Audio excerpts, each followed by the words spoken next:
Russian mercenaries with the Wagner Group organization are withdrawing from the outskirts of the city of Bakhmut to be replaced by regular government soldiers. That's according to Ukraine's defense ministry. It appears to at least partially confirm statements from the group's founder, Yevgeny Prigozhin, seen in this video release Thursday, that his forces would be leaving the devastated city on May 25th through June 1st.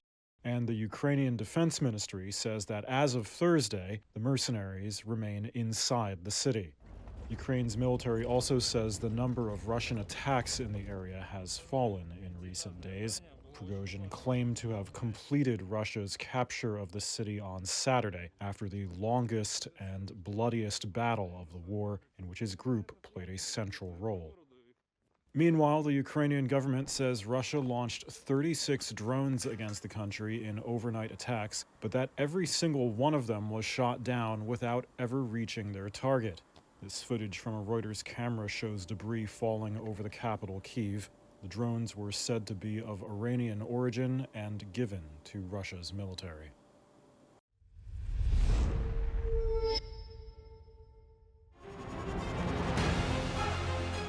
Email exchanges from inside the BBC, they talk about the risk of violating Indian laws.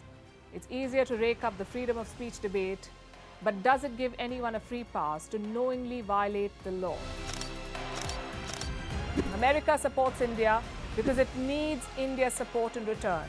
And India is working with the US because it suits India's interests. This is how geopolitics works.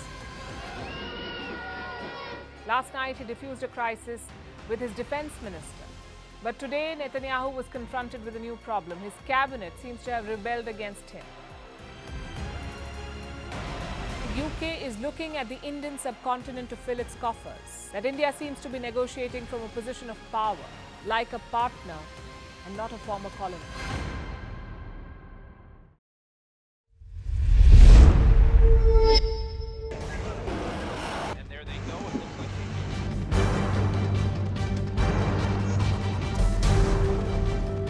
The US and Russia are dangerously close to an armed conflict.